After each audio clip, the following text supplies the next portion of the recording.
तो एक metal detector circuit कैसे बनाएं? तो ये एक ब्रेडबोर्ड है जिस पर हम सर्किट को डिजाइन करते हैं। तो बाहर पर ये जो दो लाइन दिख रहा है ये हॉरिजॉन्टली कनेक्टेड होता है, अंदर का जो लाइन है ये वर्टिकली कनेक्टेड होता है। तो आप समझ नहीं रहे तो मैं एनिमेशन में समझा देता हूँ। ब्रेडबोर्ड के पीछे की साइड को हम निकाल देते हैं तो इस तरीके से मेटल की प्लेटें लगे हुए होते हैं। उसी पर हम कंपोनेंट को लगाकर सर्किट को डिजाइन करते हैं। तो ये है NE555 का IC। तो इसे हम ब्रेडबोर्ड में लगा लेते हैं। तो इस सर्किट को स्टेप बाय स्टेप में दिखाता जाऊंगा कैसे बनाना है। तो इस प्रोजेक्ट का सर्किट डायग्राम मैंने वीडियो में दे दिया है। तो अगर आप स्किप करोगे तो सर्किट डायग्राम मिलने पर भी आपको कुछ भी समझ में नहीं आएगा, इसीलिए वीडियो को बिल्कुल भी स्किप मत करना। तो मैं वीडियो पर जैसे दिखा रहा हूँ उसी तरीके से 4 और 8 नंबर पिन को जंपर वायर लगा के आपको शॉर्ट कर देना है। उसके बाद 6 और 2 नंबर पिन को जंपर वायर लगा के शॉर्ट कर देना है। तो निगेटिव इनपुट के लिए मैं एक जंपर वायर लगा रहा हूँ 1 नंबर पिन पर। तो ऐसे ही आप मेरे प्रोजेक्ट को देखते रहे तो आप भी मेरी तरह इंटेलिजेंट और स्मार्ट बन जाएंगे। तो मैंने पूरे प्रोजेक्ट पर सारे कंपोनेंट अच्छी तरीके से दिखा दिया है। तो आप सभी कंपोनेंट को सर्किट डायग्राम में अच्छी तरीके से नोट कर लेना। तो अगर आप स्मार्ट है तो सर्किट डायग्राम को देखकर ही पूरे सर्किट को आप बना सकते हैं।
तो उस पर हम इस तरह का एक 4 ओम का माइक लगाएंगे, स्पीकर लगाएंगे।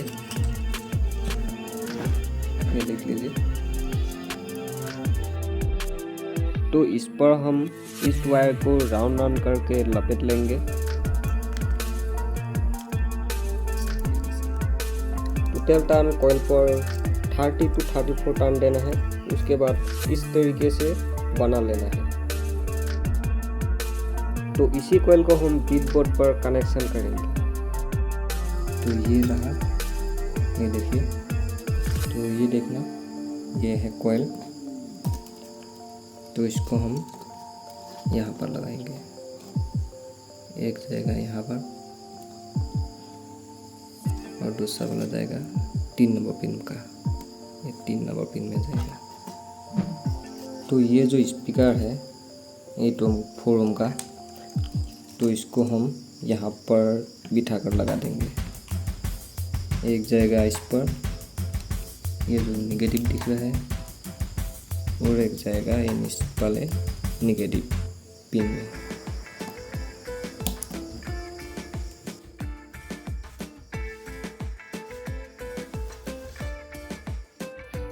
तो गैस ये है मेरा खुद के बनाए हुए लीनियर पावर सप्लाई। तो आप इसे वेरिएबल पावर सप्लाई भी बोल सकते हैं। तो इसकी मदद से हम वोल्टेज और करंट को अपनी ज़रूरत के हिसाब से कमा या बढ़ा सकते हैं। तो इसे मैंने कैसे बनाया आपको जानना है तो मैंने आई बटन पर इसका लिंक दे दिया है और डिस्क्रिप्शन में भी इसका लिंक दे दूंगा, आप जाकर वहां से देख सकते हैं। तो सर्किट पर मैं पॉजिटिव और नेगेटिव का इनपुट लगा लेता हूं। तो ये गया पॉजिटिव वाला कनेक्शन और अब नेगेटिव वाला लगा लेता हूँ। ये हो गया, नेगेटिव वाला कनेक्शन भी कंप्लीट हो गया है। तो इसे पावर देने के लिए लैपटॉप का एडाप्टर या आप बैटरी का भी यूज़ कर सकते हैं। तो अब हम इसका पावर ऑन कर देते हैं। तो आप इसका सुन ही रहे हैं। तो इसमें वोल्टेज और करंट का एक बहुत बड़ा रोल होता है। अगर इस सर्किट पर सही वोल्टेज या करंट नहीं मिला तो ये सर्किट बिल्कुल भी काम नहीं करेगी। तो ये जो क्लिप आप देख रहे हैं ये बिल्कुल भी रॉ क्लिप है, कोई भी एडिट नहीं है, जो भी है आपके सामने ही है। तो ये सर्किट 100% वर्क करेगा। सिर्फ आपको सही वोल्टेज और सही करंट इस सर्किट को देना पड़ेगा, तभी ये सर्किट काम करेगा। बाद में मत बोलना कि मैंने आपको सही तरीके से नहीं सिखाया, कि ये सर्किट काम ही नहीं करता। तो सही तरीके से देख लो, अच्छी तरीके से पूरे वीडियो को देखो, उसके बाद आप एक डिसीजन लेके आप कमेंट करो। अगर आप साइंस प्रोजेक्ट पर इंटरेस्टेड है तो मेरे चैनल को सब्सक्राइब कर लीजिएगा। अगर आपको ये वीडियो अच्छा लगा है तो लाइक करना बिल्कुल भी मत भूलना। तो मिलते हैं अगले प्रोजेक्ट में, तब तक के लिए जय हिंद जय भारत।